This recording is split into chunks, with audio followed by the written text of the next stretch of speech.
Harry Potter and the Lost City of the Nox. The Lost City. The idea had been on their minds for weeks. Ever since they had stepped through the Nox portal, their thoughts had been consumed by everything they had learned. The vast knowledge of the Nox, the idea of magic beyond Earth, and most of all, the revelation that the Nox had once built a colony on Earth, now lost to time. 3 weeks had passed since their adventure, and they had whispered about it constantly. Between classes, during meals, late at night in the Gryffindor common room, every conversation circled back to the same question. Could they find the lost city of the Nox? I still don't see how it's possible, Ron muttered, sprawled across one of the plush armchairs in the Gryffindor common room. If this place really existed, someone would have found it by now, right? Harry, who was sitting on the floor, arms resting on his knees, shook his head. Not if no one's looking.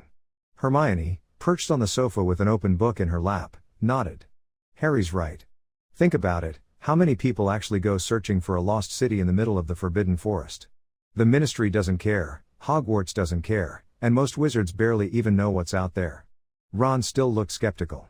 Yeah, but wizards aren't the only ones in the forest, are they?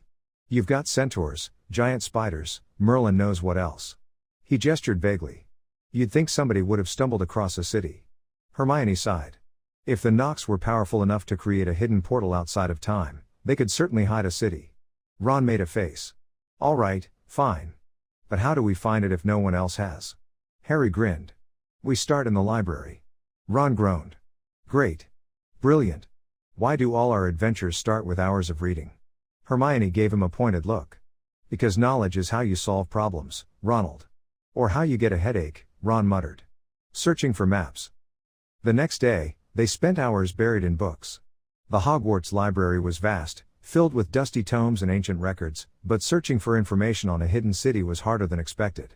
They focused on old maps, looking for anything unusual, missing landmarks, uncharted areas, forgotten paths.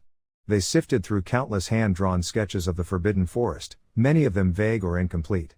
After what felt like forever, Hermione let out a sharp gasp. Look at this. Harry and Ron rushed to her side as she spread out a centuries-old map across the table. It showed the layout of the Forbidden Forest, but something was off. See this? She pointed at the center. There's a whole section that just isn't there.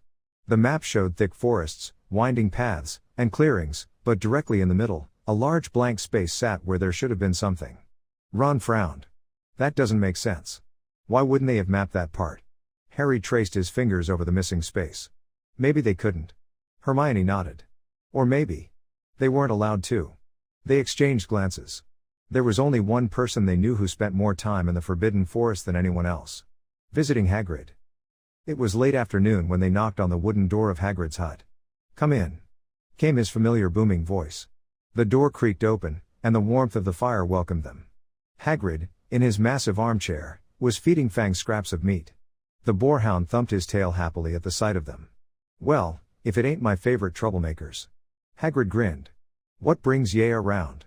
They sat down, and for a while, they chatted about harmless things, classes, Quidditch, and Hagrid's latest misadventure trying to teach young Thestrals to fly in formation. It wasn't until Hermione carefully pulled out the old map that the conversation shifted.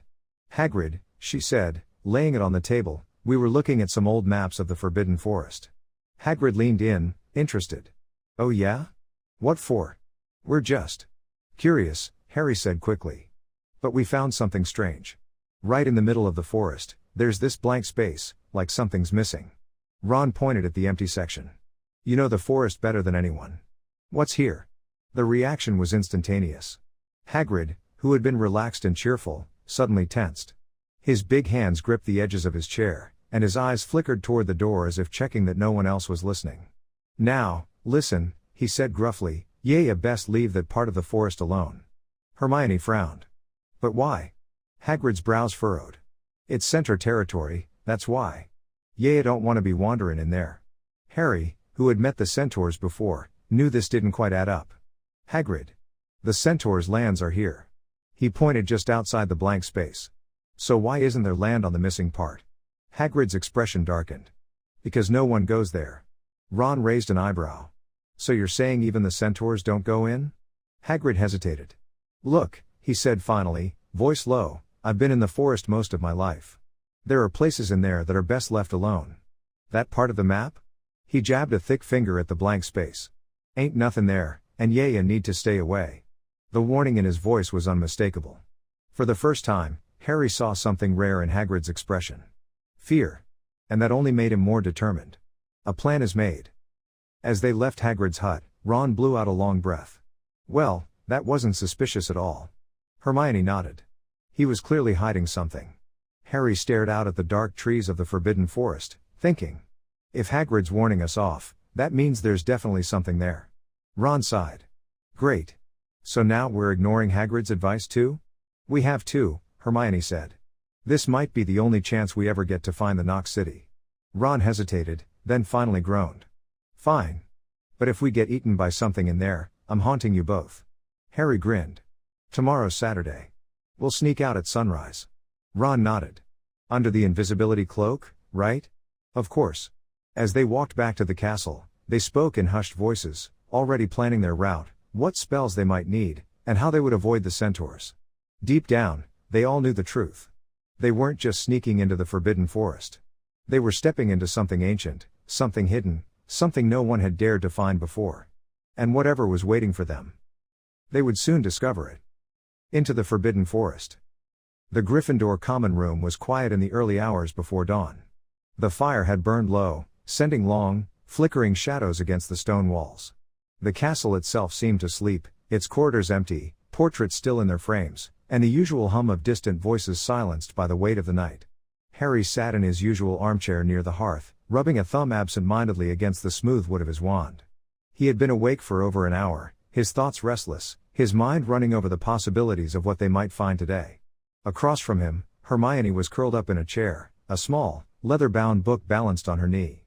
She had intended to read to pass the time, but instead, she was turning something over in her hands, the Stone of the Nox. It was smooth and dark, almost like obsidian, yet it shimmered faintly with a pulsing blue-green light beneath its surface, like a hidden heartbeat. The more she looked at it, the more she felt it whispering to her, not in words, but in impressions. Ancient knowledge. A lost history. Secrets waiting to be uncovered. She had kept it in her pocket ever since their return from the Nox Grove, never quite able to let it out of her sight. The fat lady's portrait creaked open, and a disheveled Ron stumbled in, still in his pajamas, rubbing at his nose with the sleeve of his jumper. His hair stuck up in all directions, and his eyes were red-rimmed from sleep deprivation, or possibly a cold. You all right? Harry asked. Ron sniffled. I think I'm coming down with something, he muttered. Perfect timing, right? Hermione frowned. Ron, if you're sick, maybe you should stay behind. No way. Ron straightened up stubbornly. If you two think I'm letting you go into the Forbidden Forest on some wild adventure without me, you've lost your minds. Harry grinned. That's the spirit. Ron yawned and flopped into an armchair. Just don't expect me to be cheery about it. A visit to the kitchens. Before heading out, they decided to stock up on supplies. The Hogwarts kitchens were warm and bustling, the air thick with the smell of fresh bread and roasted meats. As soon as they stepped in, a small army of house elves rushed forward, eager to assist. Good morning, young masters and miss. Squeaked a tiny elf with massive bat-like ears. What can we be getting you?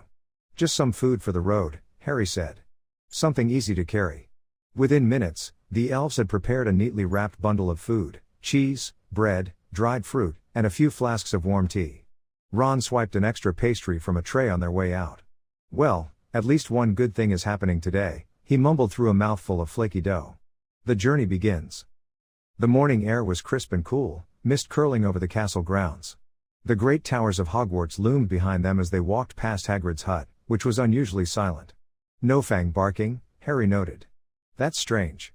Maybe Hagrid's off in the forest already, Hermione said, though she didn't sound convinced.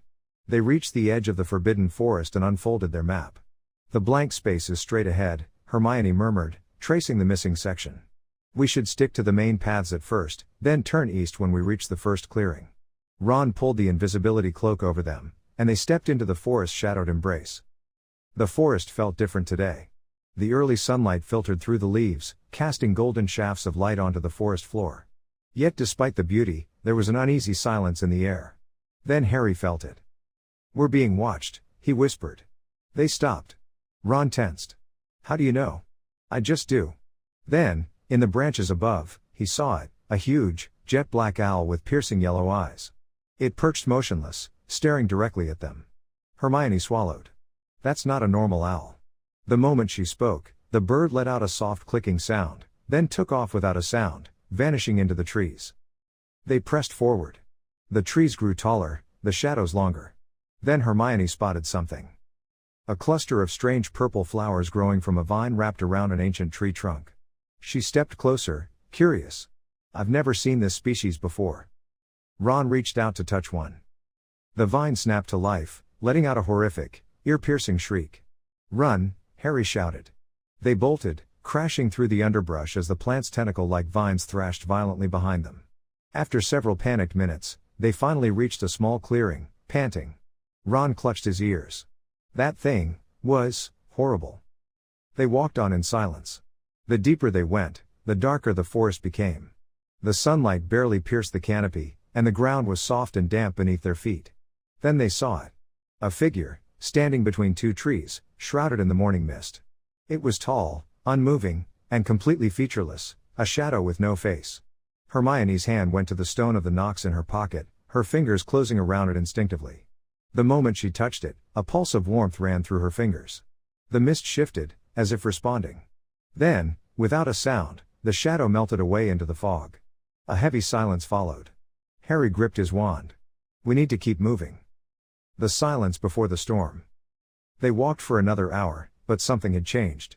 The deeper they went, the quieter the forest became. No birds. No rustling leaves. No wind. Nothing. Then, from somewhere in the distance, a sound cut through the silence. A low, guttural wail. It was deep and inhuman, like something old and starving calling from the abyss.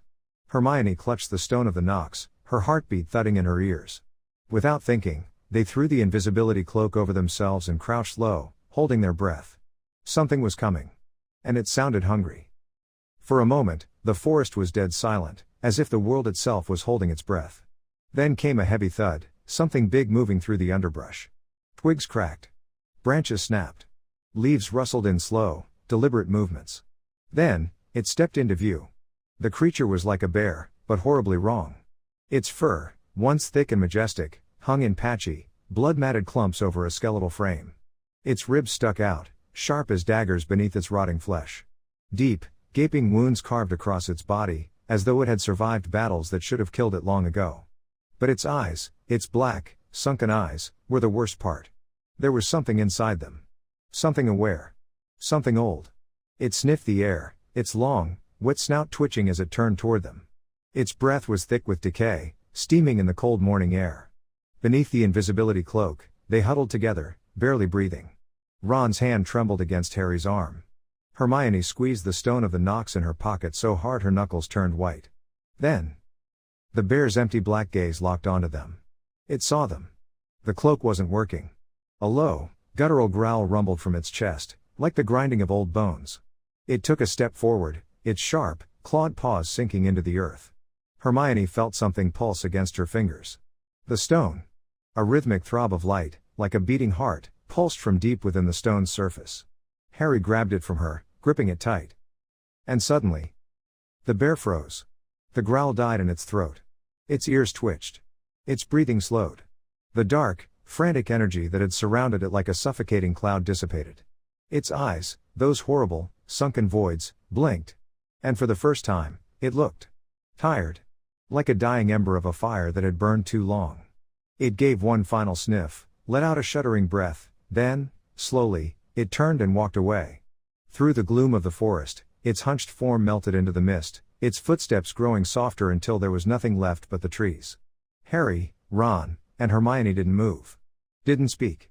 Didn't breathe. Then Ron exhaled sharply, shaking. What just happened? Harry stared at the stone of the Nox in his palm, the glow fading. I think it stopped it. Hermione took a shaky breath. It was cursed, she whispered. That thing, it wasn't just a bear. Something had twisted it into that. Yeah, well, Ron muttered, swallowing hard, remind me never to come this far into the forest again. But there was no turning back now. The forgotten path. The deeper they walked into the blank spot on the map, the worse they felt. A creeping, dull sadness settled in their chests, like a weight pressing against their ribs. Their footsteps felt heavier. Their thoughts grew sluggish. Even the air itself seemed thicker, like it resisted their presence. It was as if this place wanted to be forgotten. And for centuries, it had been. The trees here were ancient, their twisted roots gripping the earth like gnarled fingers. The bark was blackened, scarred with time, and the branches wove together so tightly that barely any light could pass through. Vines hung like curtains, thick and tangled, making it nearly impossible to see ahead. And then, through the dense wall of trees, a faint glow flickered in the distance. Something was shining through the branches. "What is that?" Ron whispered. Harry pushed forward, parting the vines with both hands, forcing their way through the tangle of ancient wood. And there it was. A stone pillar, standing alone in the forest. It was massive, nearly 10 feet tall, carved with intricate swirling designs.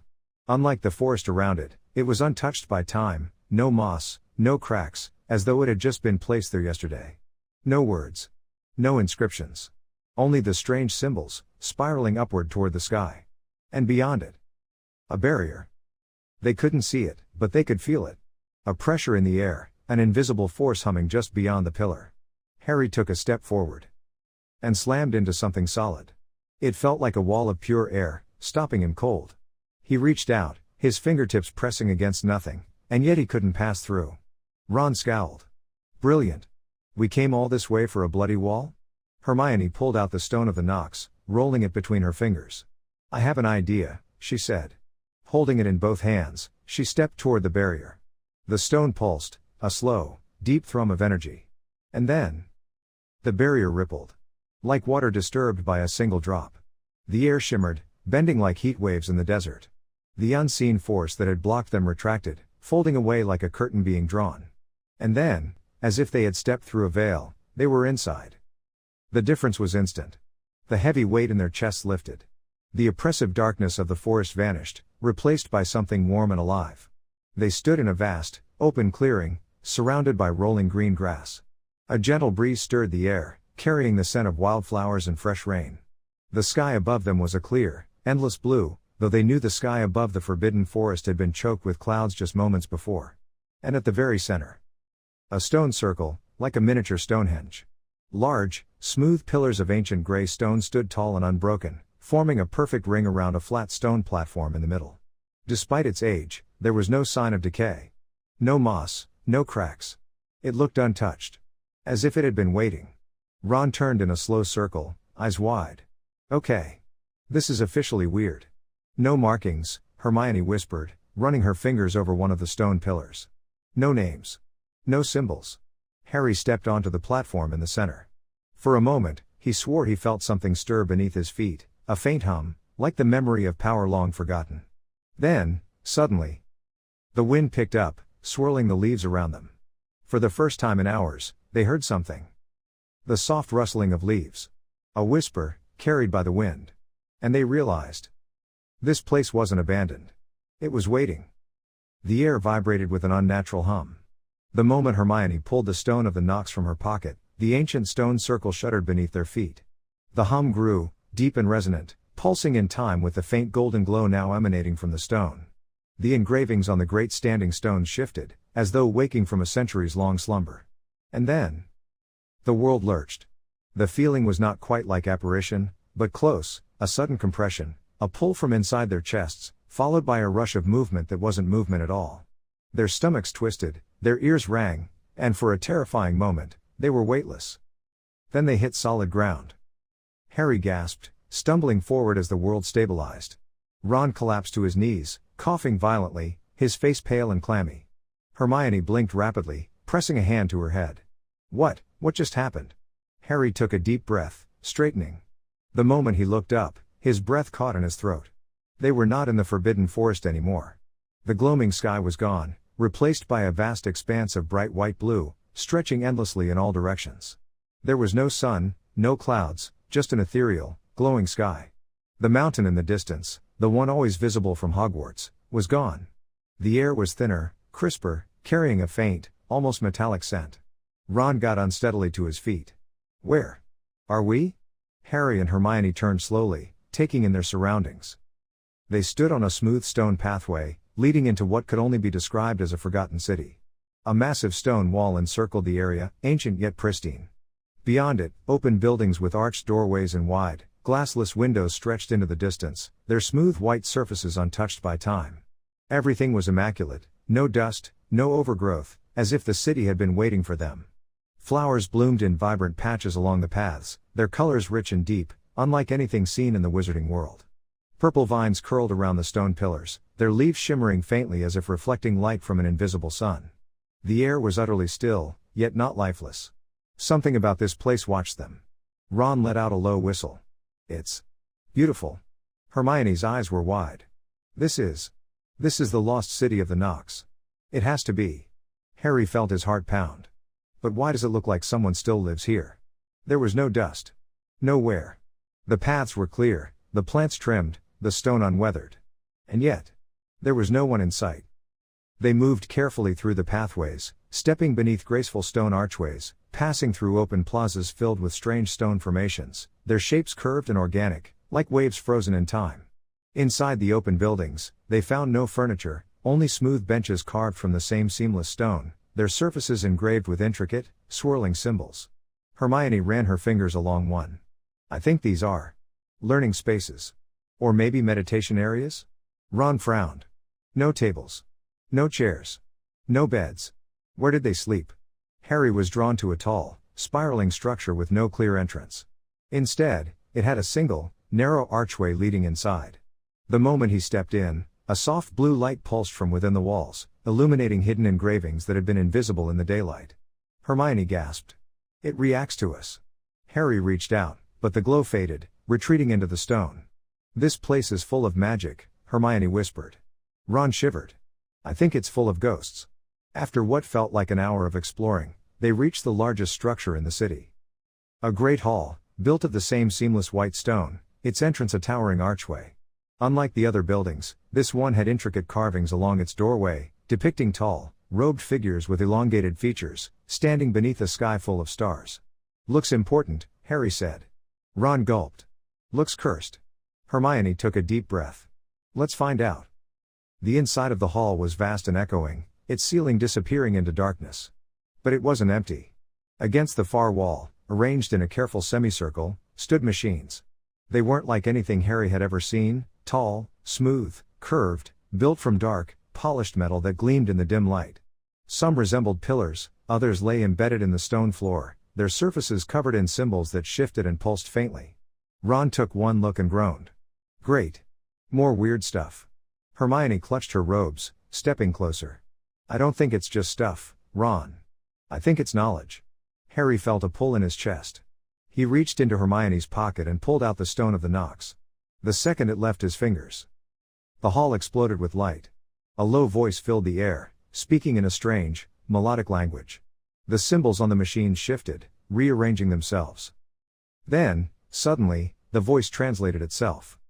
Welcome, seekers of knowledge. You carry the key. Hermione clapped a hand over her mouth. It recognizes the stone. Ron backed up. I don't like this.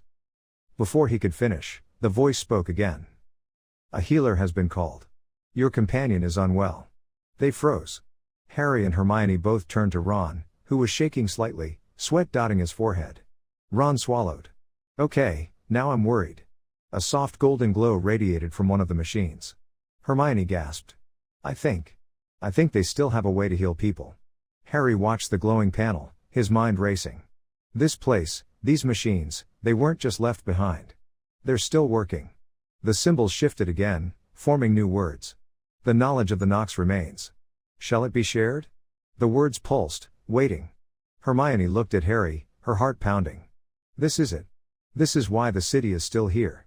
They left something for those who would find it. Ron rubbed his arms, his face uncertain. I dunno, guys.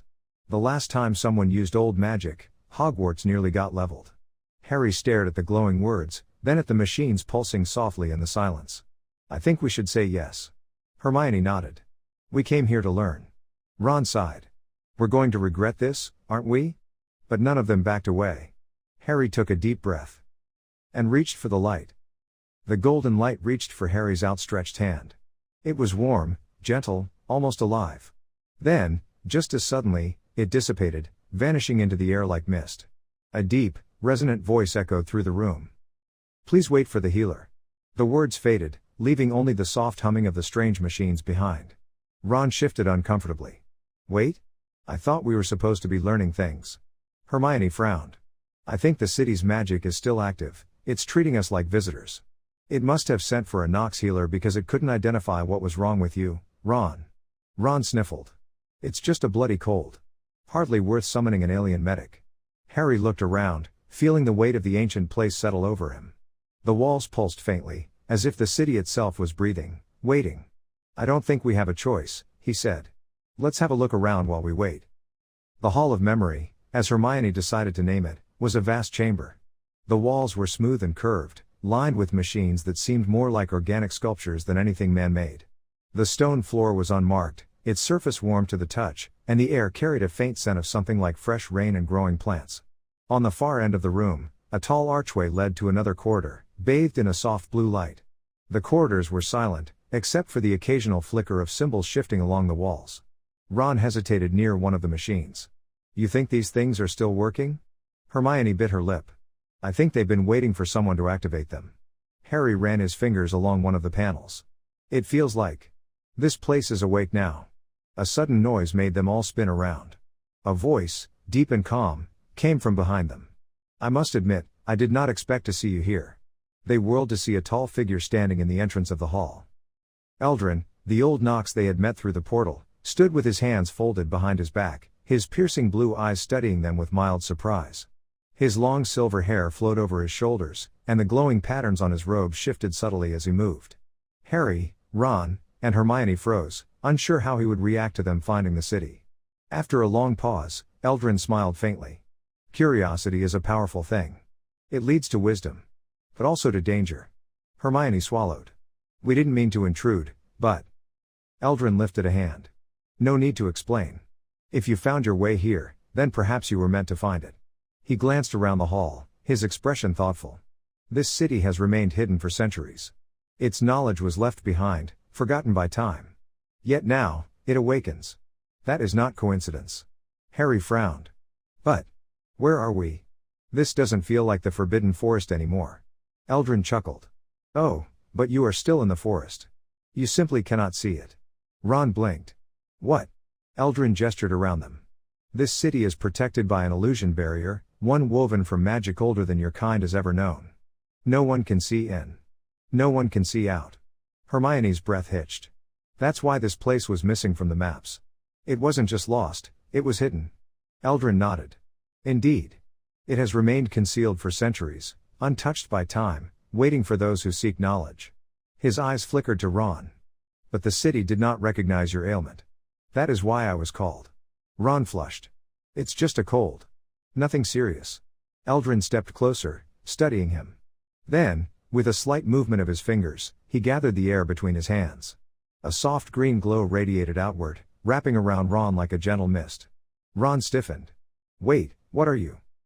Before he could finish, the glow faded, and the congestion in his nose, the scratch in his throat, and the ache in his muscles vanished instantly. Ron blinked. Blimey.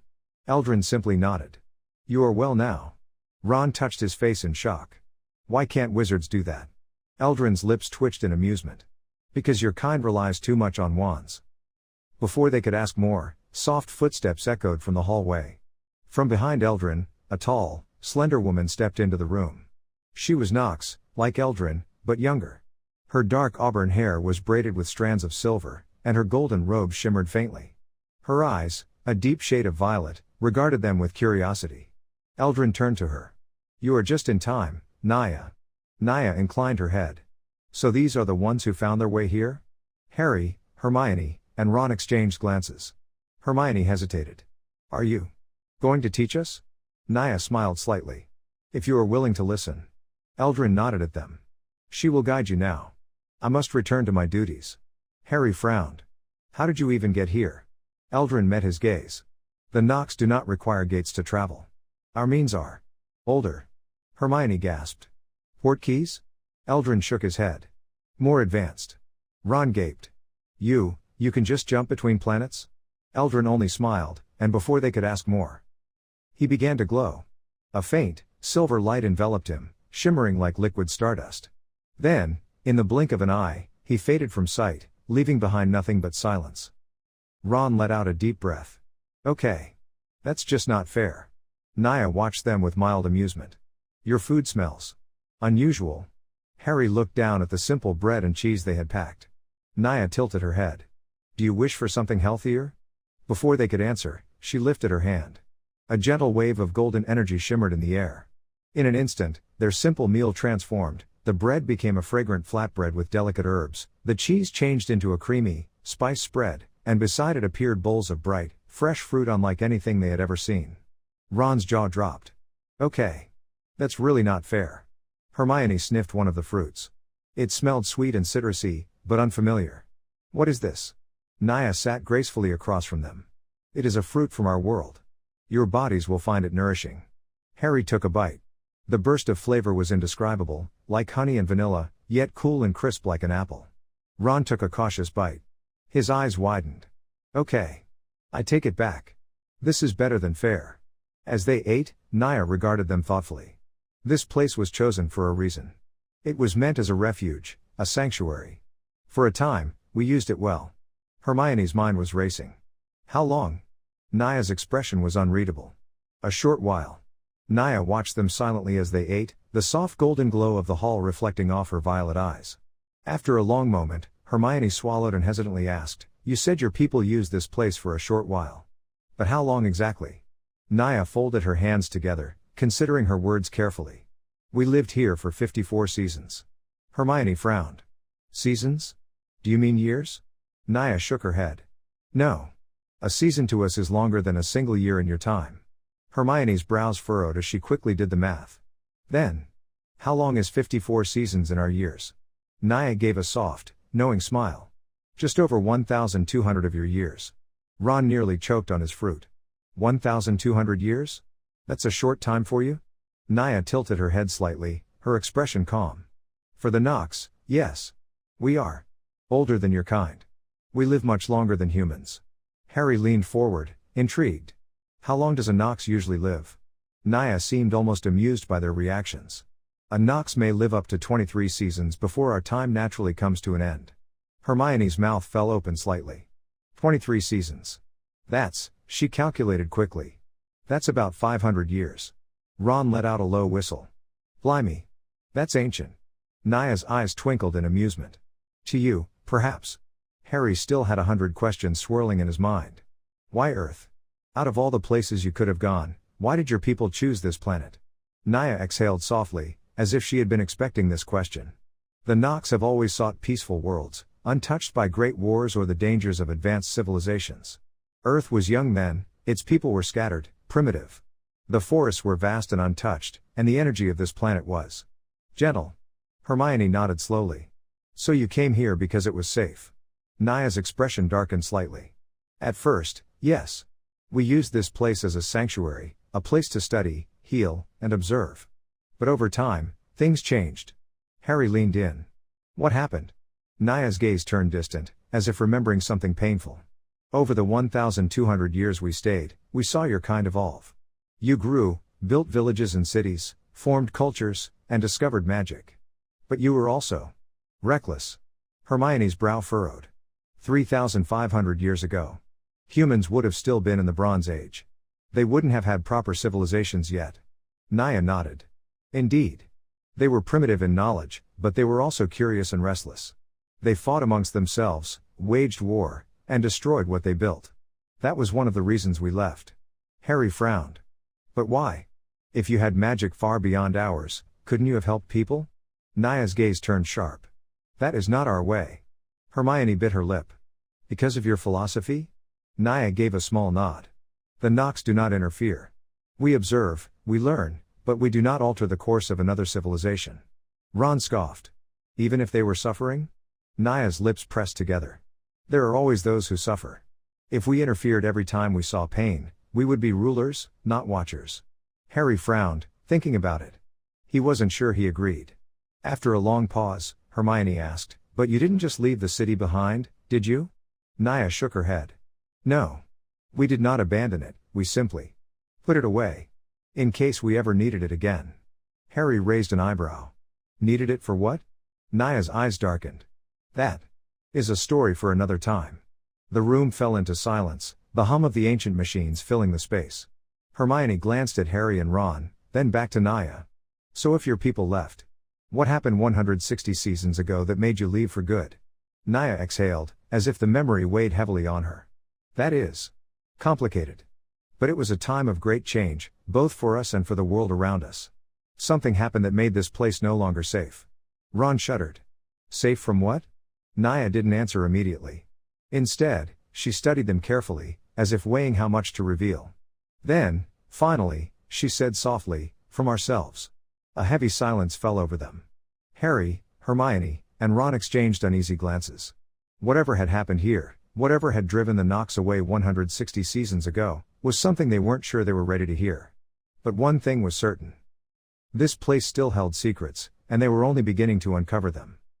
Harry looked at Naya carefully, his green eyes sharp with curiosity. Are you a dangerous people?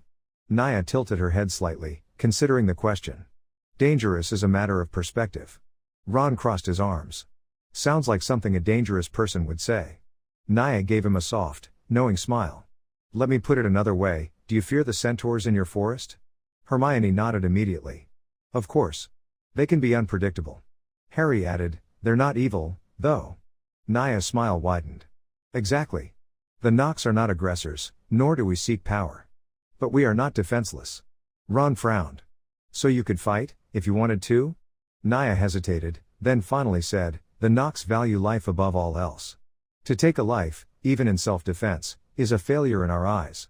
That is why we have spent thousands of years perfecting ways to avoid conflict. We would rather heal an enemy than destroy them. Hermione looked fascinated. That's incredible. Ron still looked skeptical. Yeah, but what if someone attacks you? What if you're outnumbered? Naya's expression remained calm. Then we disappear. Harry raised an eyebrow. Disappear? Naya gave them a small, knowing smile. We walk a different path than most. Your kind fights to conquer. Others fight to survive. We choose to evade, to slip away like the wind. There is more power in not being found than in meeting violence with violence. Ron shook his head. Sounds like running away to me. Naya's eyes twinkled. And yet, here I stand, while many of my enemies have long since turned to dust. Harry thought about that for a moment. It was a different way of thinking, one that didn't sit easily with him. He had always believed in standing his ground, in fighting for what was right. But maybe there was more than one way to be strong. The values of the Nox. Hermione leaned forward, eager to know more. So, what else do the Nox value? Naya folded her hands in front of her. Wisdom. Patience. Harmony. Ron snorted. Sounds boring. Naya chuckled. And yet, you came seeking our knowledge. Ron cleared his throat and looked away, muttering, well, yeah, but that doesn't mean I want to meditate all day. Naya's smile didn't fade. We do not seek power or riches, nor do we seek to control others. We value understanding, for in knowledge, there is true strength. Hermione's eyes shone. I love that. Harry gave her a sideways glance. Of course you do. The secret of Nox magic. Naya's gaze softened. Come. I have something to show you. She lifted her hands, and a soft green light shimmered in the air. Before their eyes, a bowl of fresh fruit and warm bread appeared on the stone table. The scent of honey and herbs filled the space. Ron's mouth dropped open. Did you just make food? Naya nodded. Yes. The Nox do not need to hunt or grow crops as you do. Our magic allows us to create sustenance from the energy around us. Hermione gasped. But wizards can't conjure food. It's one of the 5 principal exceptions to Gamp's law of elemental transfiguration. Naya smiled. That is because your magic follows different rules. Wizards can only summon food, or multiply what already exists. The Nox, however, understand the very fabric of nature. We shape the energy of the world into what we need. Harry stared at the food. That's brilliant. Ron, always thinking with his stomach, reached out and took a piece of the bread, biting into it. His eyes widened. Blimey. This is good. Naya nodded. Would you like to try? Hermione's eyes sparkled with excitement. Yes. I'd love to. Harry and Ron exchanged glances. This was definitely a Hermione thing. Naya stepped back. Close your eyes. Focus on the air around you. Feel the energy of the world flowing through you. Hermione shut her eyes, her brow furrowing in deep concentration. She took a slow breath. After a few moments, she whispered, Aqua. A small, shimmering cup of tea appeared in her hands. She gasped, opening her eyes. I did it. Ron peered into the cup. Looks a bit thin. Hermione frowned, taking a sip. It was weak, barely more than flavored water. Oh. Nia smiled gently. It takes time. Your minds are too focused, too rigid. To truly conjure, you must learn to let go. Harry grinned. We'll practice. Nia inclined her head. Yes. But know this, you will never match the Nox in this ability. Our magic is woven into our very existence. For you, it will always be incomplete. Hermione nodded, still thrilled at the idea of practicing something so ancient. Even if we never master it, I still want to learn. Nia's eyes twinkled. Good. An ancient city's secrets. The sky was beginning to shift slightly, the light dimming as time passed. Harry glanced at his watch. It's getting late. We've got at least 2 or 3 hours before we're back at the castle. Nia stepped forward. I can send you back instantly. Ron's eyes widened. To Hogwarts? Nia shook her head. To the portal in your library. It will be as if no time has passed. Harry was about to agree when a thought struck Ron. Wait, before we go, I gotta ask. The buildings, why do they have openings for windows but no glass? Nia gave a small smile. The Nox do not separate ourselves from the world around us. We do not close ourselves off from nature. Our homes are meant to be open, to allow air, light, and life to flow freely. Ron frowned. But what if it rains? Nia laughed softly. Then the rain is welcome. Ron gave Harry a helpless look. They're mad. Harry grinned. Yeah, but it kind of makes sense. Nia placed a hand over her chest. To you, it may seem strange. But to us, it is simply the way of things. The journey home. Nia took a step back and lifted her hand. A faint, shimmering golden light surrounded them. Hold still, she instructed. Before they could react, the world around them shifted. It wasn't quite like apparition, there was no feeling of being squeezed through a tube. Instead, it was gentle, like floating on a warm breeze. In the blink of an eye, they were back in the Hogwarts library. The air felt heavier, the warmth of the Nox City replaced by the dusty, ancient scent of books. Ron shuddered. I don't think I'll ever get used to that. Hermione's eyes gleamed with excitement. That was incredible. Harry grinned. And we're going back. They all exchanged a look. This was just the beginning. As they slipped out of the library, Hermione reached into her pocket, fingers brushing against the stone of the Nox. It pulsed gently. There was still so much more to uncover.